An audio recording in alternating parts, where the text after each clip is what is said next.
Hey guys, Mike from Pinpoint Podiatry here, and yes, if you read the title of the video before you clicked on it, I'm going to be talking about 6 reasons why I think LeBron James is so damn durable and relatively injury-free.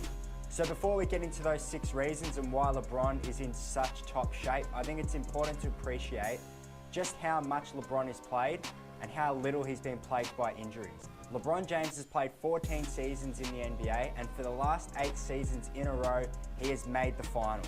Over the years, LeBron has led the league in minutes at various times in his career.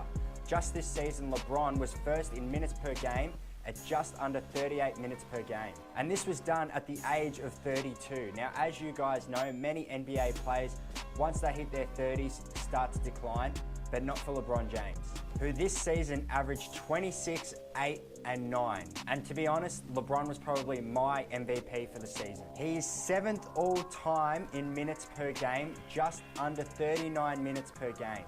The only players ahead of him on that list are Wilt, Russell, Robertson, Iverson, Baylor, and West. He's also 17th all time in minutes played when you include the playoffs, at just over 50,000 minutes. And keep in mind, this doesn't include any Olympic campaigns. So how many games has LeBron James missed over the course of his career?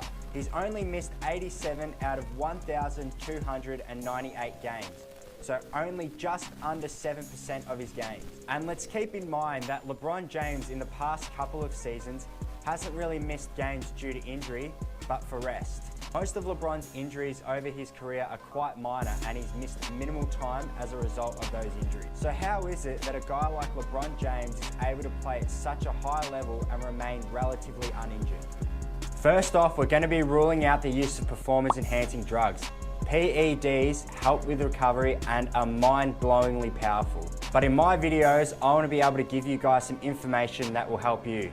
And most of you guys are not taking PEDs. Plus, I'd like to think that LeBron doesn't need the use of PEDs to be the great player that he is. Just keep in mind, guys, that a lot of professional athletes do use performance-enhancing drugs. But let's not worry about that today. Let's talk about things that we can work on together and that will benefit you guys. So let's talk about genetics. Genetics, or DNA, is basically what makes you, you. There have been a number of studies showing that a favorable genetic makeup can help with recovery. So why is this a massive advantage for someone like LeBron? A regular NBA season comprises of around 82 games, starting from late October and ending in mid-April. So that's about 6 months. And across the 6 months, that's about an average of 3.28 games per week.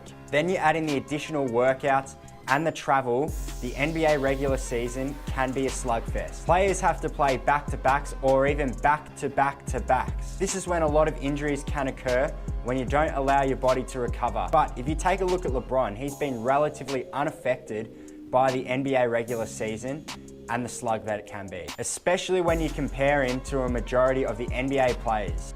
This leads me to my next reason. As LeBron has gotten older, he's taken games off to allow his body to rest. Now, I know there are people out there who have an issue with players taking games off for rest, but myself, I don't have an issue with it at all. The research and evidence speaks for itself.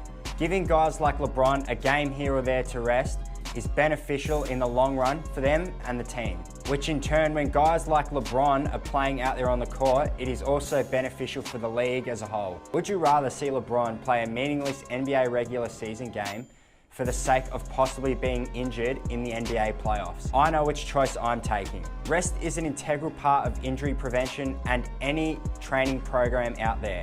You can't train 7 days a week at 110%. You're asking for trouble. Train smarter, not harder. That doesn't mean not train at all or don't work hard. It simply means program a lighter session in your training so that you guys allow your body to rest while still getting the benefits of that training session.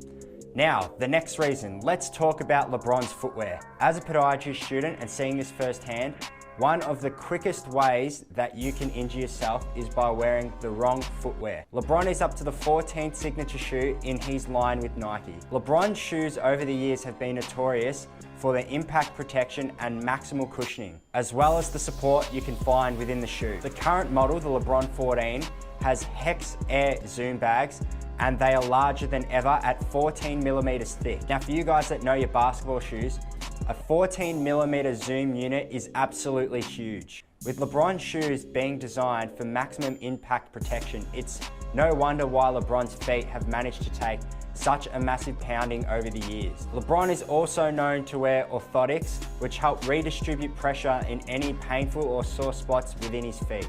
But good footwear and orthoses aren't the be-all and end-all, only a small part of what makes LeBron such a great athlete, and why he's managed to remain relatively injury-free over his long career. And we're now on to the next reason. The man is an absolute workout warrior.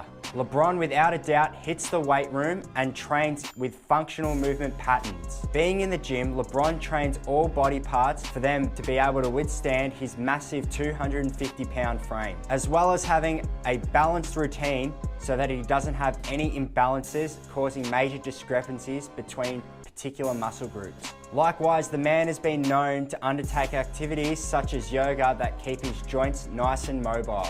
Many injuries occur as a result of imbalances between muscle groups and not having the adequate range of motion at certain joints. For example, having poor ankle range of motion means that you're more likely to suffer injuries like ankle sprains, Achilles tendon problems, and forefoot pain. I believe LeBron's training routine is one of the biggest reasons as to why LeBron manages to stay injury-free. This leads me into the next reason why LeBron manages to stay injury-free.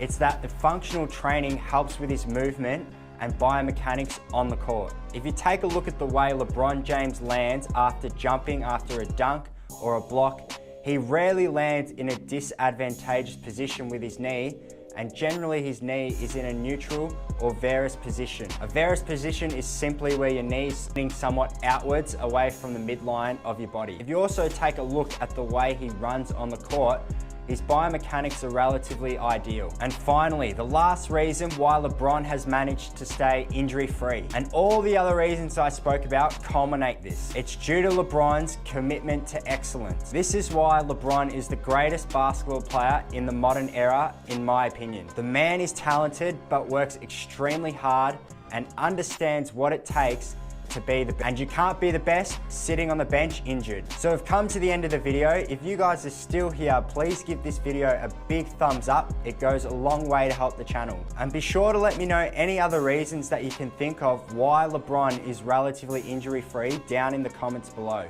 Make sure you subscribe for more content, and please check out my other videos. Or you can follow me on social media at Pinpoint Podiatry if you want some more helpful tips. So thanks for watching, guys. My name's Michael, and I'll see you in the next video.